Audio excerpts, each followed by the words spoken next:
So hi everyone, I am Vandana and you are watching Genius Hub Academy. Last lecture में हमने lakes देखी थी जिसमें हमने चंबा और लाहौल स्पीति की लेक्स के बारे में पढ़ा था। आज हम नेक्स्ट 2 डिस्ट्रिक्ट के लेक्स देखेंगे जिसमें हम लेक्स ऑफ कुल्लू और कांगड़ा के लेक्स को कवर करेंगे। तो स्टार्ट करते हैं अपना सेशन लेक्स ऑफ कुल्लू से। तो कुल्लू की लेक्स करेंगे आज। कुल्लू में जो मेन लेक पड़ती है वो पड़ती है मानतलाई, देवरी, कुलटासर, भृगु, रानीसुई, नैनसर, दहनासर, सरियोलसर, श्रिंगतुंग, हंसा, सरिताल और दशहर लेक। आज हम इन्हीं सारी लेक्स के बारे में डिटेल से कवर करेंगे। और जैसे हमने पिछली स्टोरी में पिछली वीडियो में कोई स्टोरी अगर बनती थी लेक से रिलेटेड तो हमने वो कवर की है, वैसे इसको भी बड़े अच्छे से कवर करेंगे जो इससे फैक्ट बनते हैं। तो let's start with the Mantalai lakes. Mantalai lake जो है वो सबसे पहले तो नेचुरल लेक है। पता होना चाहिए कि कौन कौन सी नेचुरल लेक है, क्योंकि पूछ लिया जाता है कि नेचुरल है या आर्टिफिशियल लेक है। तो मानतलाई लेक नेचुरल लेक है जो पिन पार्वती वैली में पड़ते हैं। दो क्वेश्चन यहाँ से बन रहे हैं, एक तो कौन सी वैली में पड़ती है, तो पिन पार्वती वैली में पड़ती है। डिस्ट्रिक्ट कौन सा है, तो कुल्लू डिस्ट्रिक्ट है। अब अगर हम इसकी हाइट की बात करें तो इसकी जो टोटल हाइट है वो 13,500 फीट की हाइट है। और यहाँ से एक रिवर निकलती है, पार्वती रिवर। हाँ जी, रिवर में हमने कवर किया था। पार्वती रिवर किसकी ट्राइब्यूटरी है, तो पार्वती रिवर लार्जेस्ट ट्राइब्यूटरी है ब्यास रिवर की। और पार्वती रिवर की ट्राइब्यूटरी क्या क्या हमने पढ़ी थी, पिन, तोस, दुधौन और मलाना। क्लियर। वैसे रिसेंट में मलाना डैम टूट गया है तो बहुत न्यूज में भी चल रहा है वो, तो ये भी आपको पता होना चाहिए। तो मानतलाई लेक के बारे में फैक्ट बनते हैं। नेचुरल लेक है, पिन पार्वती वैली में लोकेटेड है, 13,500 फीट इसकी हाइट है और पार्वती रिवर यहाँ से ओरिजिनेट होती है। नेक्स्ट है सरवालसर लेक। अब सरवालसर लेक की मैं आपको बहुत अच्छी सी स्टोरी भी सुनाऊंगी, एक चिड़िया के बारे में और इसकी स्टोरी। तो सबसे पहले फैक्ट देख लेते हैं। सबसे पहले तो ये नेचुरल लेक है, located on the top of Jalori pass. हाँ जी, जालोड़ी पास किसको ज्वाइन करता है, वैसे हम इसको पासिस में कवर करेंगे, पर कुल्लू का आउटर और इनर सिराज जो है उन दोनों को कनेक्ट करता है। कौन सी वैली में है, तो तीर्थन वैली है। अगेन एक और क्वेश्चन, तीर्थन किसकी ट्राइब्यूटरी है, तो ब्यास रिवर की ट्राइब्यूटरी है। हाइट कितनी है, तो हाइट है इसकी 3100 मीटर और ये श्रृंग ऋषि को डेडिकेटेड है। सबसे क्लीनेस्ट लेक है कुल्लू की। और क्यों है, क्योंकि यहाँ पर एक स्पैरो पाई जाती है। उस स्पैरो का नाम क्या है, उस स्पैरो का नाम है आभी।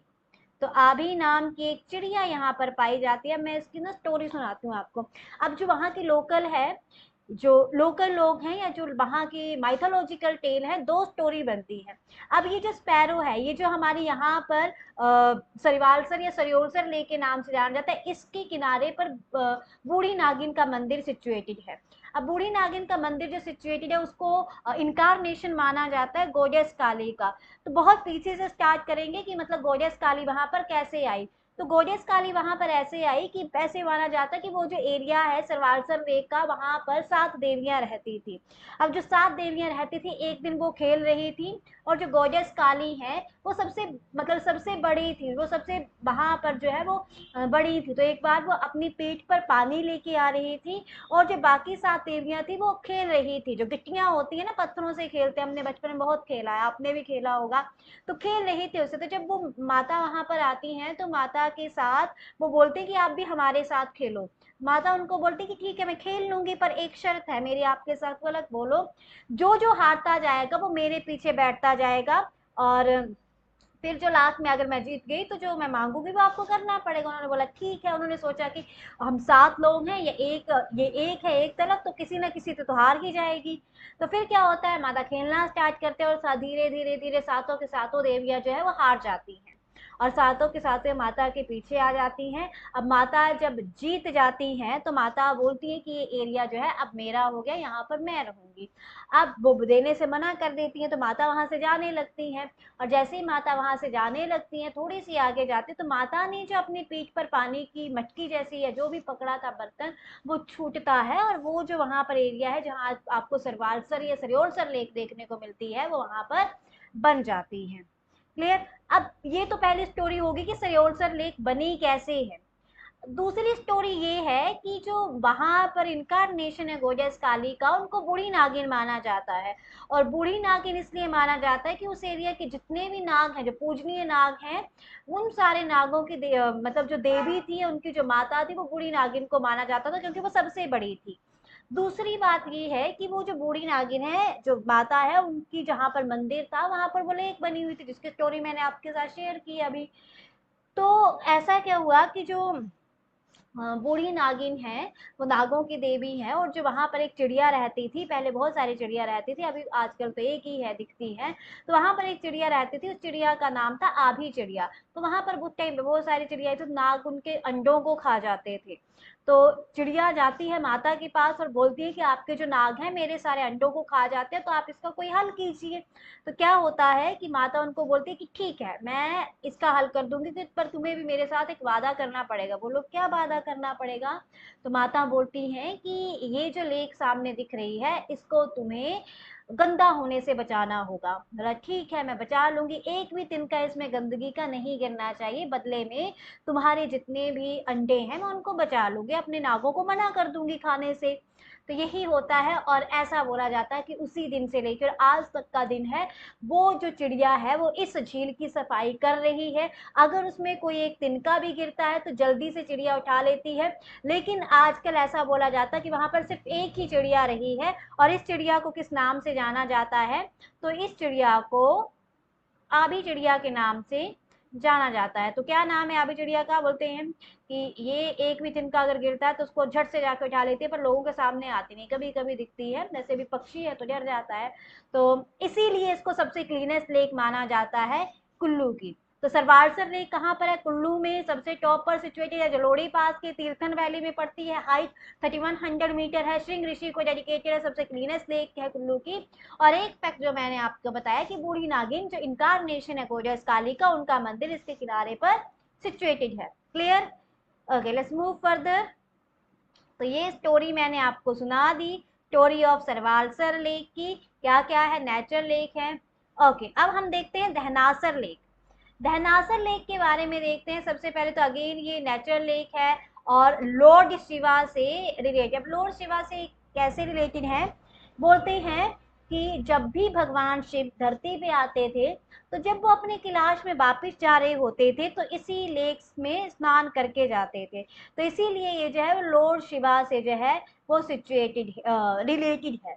और यहाँ पर बहुत ही फेमस और बहुत ही महंगी एक गुची जो मशरूम की वैरायटी है वो पाई जाती है। हाइट कितनी है इसकी? तो हाइट 4280 मीटर है दहनासर लेक की। क्लियर? नेक्स्ट लेक आती है सरी ताल लेक। अब ताल का मतलब ही लेक होता है, ये भी नेचुरल लेक है। हाइट है इसकी 4267 मीटर, 4267 मीटर की।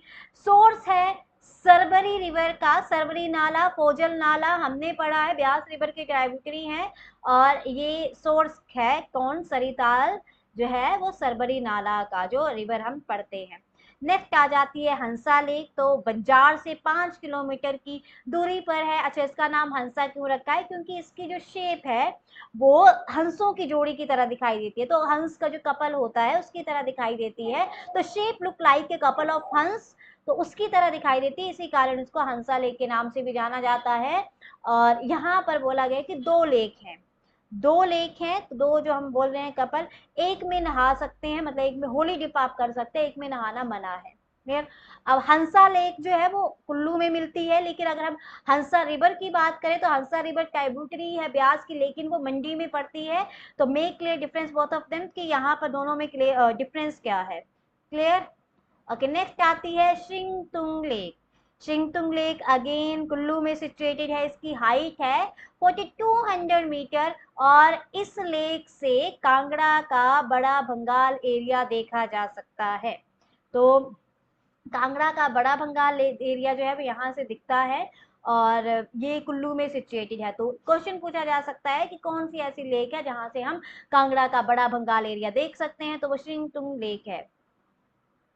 ओके, नेक्स्ट आता है भृगु लेक। तो नाम से ही हम बोल सकते हैं कि ये जो भृगु लेक है वो भृगु ऋषि को डेडिकेटेड है। और कहाँ पर है? इसकी लोकेशन भी याद रखनी पड़ेगी आपको। इसकी लोकेशन है ईस्ट ऑफ रोहतांग पास, और मैंने बता दिया कि जो है वो भृगु ऋषि के नाम पर उसका नाम पड़ा है। हाइट है 4300 मीटर, और ये भी एक नेचुरल लेक है हिमाचल प्रदेश की।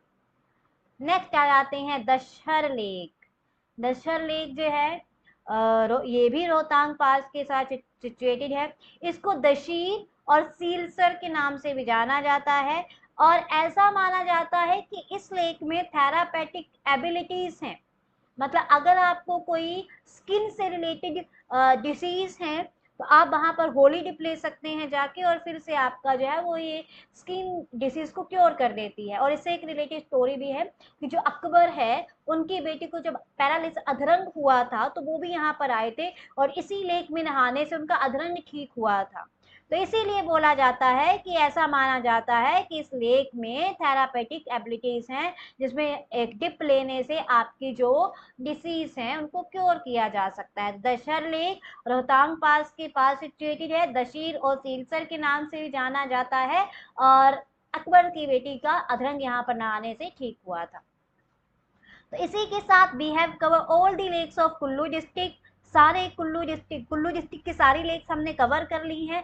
अब हम मूव करते हैं लेक्स ऑफ कांगड़ा। देखेंगे कि कांगड़ा में कौन कौन सी लेक हैं। तो कांगड़ा में जो मेन लेक पड़ती है वो 3 ही लेक पड़ती है, 3 ही हम पढ़ेंगे, तीनों इंपॉर्टेंट है। सबसे पहले आती है करेरी लेक। करेरी ट्रैक भी बहुत फेमस है, आप में से बहुत सारे लोग गए होंगे। नेक्स्ट आती है डल लेक, फेमस लेक है धर्मशाला की। उसके बाद पोंग डैम, ये तो सबको पता होगा क्योंकि ये बहुत फेमस है, और यहाँ पर जो है वेटलैंड साइट भी इसको घोषित किया गया है। तो आगे हम देखेंगे क्या क्या फैक्ट इनसे बनते हैं। सबसे पहले आती है डल लेक। डल लेक जो है वो आप अगर कोई धर्मशाला गया है तो धर्मशाला में नड्डी से थोड़ा सा ही पीछे जो है ये डल लेक पड़ती है। और लोकेटेड कहाँ है तो पूरा धर्मशाला पालमपुर वाला एरिया ही धौलाधार रेंज में पड़ता है। तो डल लेक भी धौलाधार रेंज में पड़ती है। इस लेक को भागसूनाग लेक से नाम से भी जाना जाता है। भागसूनाग वाटरफॉल भी है जो अलग है। भागसूनाग लेक के नाम से भी जाना जाता है। धर्मशाला से कितना है तो मेन जो धर्मशाला है नीचे उससे 11 किलोमीटर ऊपर सिचुएटेड है। हाइट कितनी है मेन सी लेवल से, तो इसकी हाइट है 1775 मीटर। इसके जो किनारे पर या जो इसका बैंक है डल लेक का, वहां पर लॉर्ड दिव्येश्वर का टेम्पल बनाया गया था। किसके द्वारा? ऋषि अगस्त्य के द्वारा। तो अभी भी वो टेम्पल जो है वो वहां पर सिचुएटेड है। और जन्माष्टमी के 15 दिनों के बाद राधा अष्टमी के दिन यहाँ पर हर साल जो है वो फेयर लगता है। अभी जन्माष्टमी भी आने वाली है, अगस्त का मंथ चला हुआ है, तो उसके 15 दिनों के बाद हर साल यहाँ पर राधा अष्टमी का मेला लगता है। राधा अष्टमी के दिन मेला लगता है। तो डल लेक फेमस लेक है कांगड़ा की। भागसूनाग लेक के नाम से भी जाना जाता है। धौलाधार रेंज में सिचुएटेड है, और हाइट कितनी है 1775 मीटर। क्लियर जी। नेक्स्ट आ जाती है करेरी लेक। करेरी लेक भी 35 किलोमीटर दूर है धर्मशाला से। इसकी हाइट है from the mean sea level 1810 metre. ये जो करेरी लेक है इसका पानी लियून रिवर में गिरता है। ये लगून नहीं है, यहाँ पर जी की जगह पर बाई कर लीजिएगा, तो लियून रिवर में इसका पानी गिरता है। और इसके बैंक पे भी लॉर्ड शिवा का टेम्पल जो है वो सिचुएटेड है। यहाँ पर आप देख पा रहे होंगे, ये आपको बहुत ही ब्यूटीफुल सा टेम्पल दिख रहा है इसके बैंक पर सिचुएटेड। तो ये लॉर्ड शिवा का टेम्पल है, और ये बहुत ही ब्यूटीफुल ट्रैक है। आप सभी को यहाँ पर एक बार जाना चाहिए। नेचर की बहुत अच्छी जो है वो क्लीनेस्ट आपको इन्वायरमेंट देखने को मिलेगा। ओके, नेक्स्ट आती है मोस्ट इम्पोर्टेंट 5 स्टार मार्क करने वाली lake which is Pong dam lake. इसको महाराणा प्रताप सागर लेक के नाम से भी जाना जाता है। और इसको बनाया कब गया था तो 1975 में। वैसे 1975 का हिस्टोरिकल बहुत इंपॉर्टेंस है। अभी रिसेंटली जो है वो 1975 की इंसिडेंट जो इमरजेंसी है वो बहुत हाईलाइट हो रही है, जिसको 25 जून को जो है वो ब्लैक डे घोषित भी कर रही है सरकार। तो चलो अब आज फ्रॉम दिस, इसको महाराणा प्रताप सागर रिजर्वोयर के नाम से भी जाना जाता है। इसको एज ए रामसर साइट जो है वो डिक्लेयर किया गया था। तो कहाँ पर रामसर साइट कब डिक्लेयर किया गया था? तो ये रामसर नहीं है, रामसर साइट है। तो रामसर साइट जो है वो इसको डिक्लेयर किया गया था 2002 में। अब रामसर वेटलैंड साइट क्या होती है? ऐसी वेटलैंड होते हैं जिनको इम्पोर्टेंट एरिया घोषित कर दिया जाता है रामसर कन्वेंशन के तहत, और उनकी कंजर्वेशन के लिए स्पेशल एफर्ट उठाए जाते हैं, क्योंकि वो एक बहुत ही इम्पोर्टेंस हो जाती है, क्योंकि बहुत सारे यहाँ पर माइग्रेटरी स्पीसीज वगैरह आती हैं जो वल्नरेबल भी है, कुछ इंडेंजर्ड भी है, तो उनकी प्रिजर्वेशन के लिए। तो इसको रामसर साइट घोषित किया गया था 2002 में। रामसर डिक्लेयर के साथ साथ ही जो पोंग डैम है वो वाइल्ड लाइफ सेंचुरी भी है। वाइल्ड लाइफ सेंचुरी इसको बनाया गया था 1983 में। साथ ही बहुत ही ब्यूटीफुल टेम्पल हैं जो 6 महीने पानी में रहते हैं, 6 महीने पानी के बाहर आते हैं। अभी बरसात आ गई है तो वो पानी में डूब जाएंगे, आधे पानी में रहते हैं, लेकिन जब बरसात चली जाती है तो पानी के बाहर आ जाते हैं।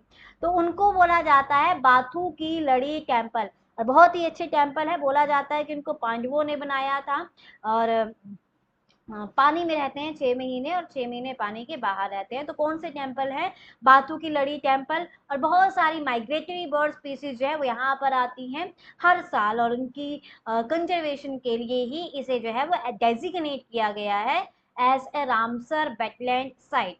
क्लियर? तो इसी के साथ आज की जो लेक्स थी, हमने लेक्स ऑफ कुल्लू और कांगड़ा वो हमने कवर कर ली हैं। एक बार क्विक रिवीजन कर लेते हैं जल्दी से, जो सी लेक हमने पढ़ी, ताकि हमें याद रहे। तो कुल्लू की लेक्स हमने पढ़ी हैं। कुल्लू में सबसे पहले हमने कौन सी लेक देखी? मानतलाई लेक। मानतलाई लेक के इंपॉर्टेंट फैक्ट बनते हैं। पिन पार्वती वैली में सिचुएटेड है और सोर्स है पार्वती रिवर का, and Parvati is the largest tributary of Beas river. Next है सरवालसर लेक, जिसकी हमने बहुत सुंदर सी ब्यूटीफुल सी स्टोरी डिस्कस की कि ये क्लीनेस्ट लेक है, और क्लीनेस्ट किसके कारण है? तो यहाँ पर एक ब्यूटीफुल सी स्पैरो रहती है जिसका नाम आभी है, और वो इसको क्लीन रखती है। इसके अलावा रहनासर लेक है जो लोअर शिवा से सिचुएटेड है, और बहुत ही फेमस गुची जो है मशरूम की वैरायटी वो यहाँ पर देखने को मिलती है। अगेन नेचुरल लेक है। सरिताल लेक हमने देखा, जो सरबरी नाला है वो यहाँ से निकलता है, नेचुरल लेक है ये भी। हंसा, दो हंसों की जोड़े की तरह है, दो लेक हैं, एक में आप होली डिप ले सकते हैं, एक में आप नहीं ले सकते हैं। श्रिंगटुंग लेक जो है यहाँ से बड़ा बंगाल का एरिया दिखाई देता है, कांगड़ा का। भृगु लेक, भृगु ऋषि से रिलेटेड है, और लोकेटेड कहाँ पर है? East of Rohtang lake. Dashair lake, तो दशहर लेक रोहतांग पास के नियर सिचुएटेड है, इसको दशीर और सिलासर लेक के नाम से भी जाना जाता है। और इसमें अगर आप होली डिप लेते हैं तो आपकी जो थेरापेटिक एबिलिटीज हैं या स्किन डिसीजेस हैं वो क्योर होती हैं। इसी के साथ कांगड़ा की हमने 3 लेक देखी, तीनों इंपॉर्टेंट है। करेरी लेक, डल लेक, पोंगैम लेक। डल लेक धर्मशाला में सिचुएटेड है, भागसूनाग लेक के नाम से भी जाना जाता है, और यहाँ पर राधा अष्टमी के दिन हर साल मेला लगता है। करेरी लेक के बारे में देखा हमने, 35 किलोमीटर दूर है धर्मशाला से। इस करेरी लेक का पानी जब ल्यूण रिवर में गिरता है, और इसके किनारे पर लॉर्ड शिवा का टेम्पल देखने को मिलता है। देन इंपॉर्टेंट लेक है पोंगैम लेक, जिसको महाराणा प्रताप सागर रेजर्वोयर के नाम से जाना जाता है। 1975 में इसे डिक्लेयर किया गया था रेजर्वोयर, डेजिग्नेटेड किया गया है as a Ramsar wetland site 2002 से। वाइल्ड लाइफ सेंचुरी भी है, 1983 में बनाई गई थी। बाथू की लड़ी टेम्पल जो 6 महीने पानी के अंदर रहता है, 6 महीने पानी के बाहर रहता है, वो इसमें सिचुएटेड है। और हर साल यहाँ पर बहुत सारी माइग्रेटरी स्पीसीज जो है वो आती हैं। तो this is all about today. I hope आपको समझ आया होगा, और ऐसे ही एसपीजी के कवर करने के लिए फॉलो करें genius hub academy. Thank you.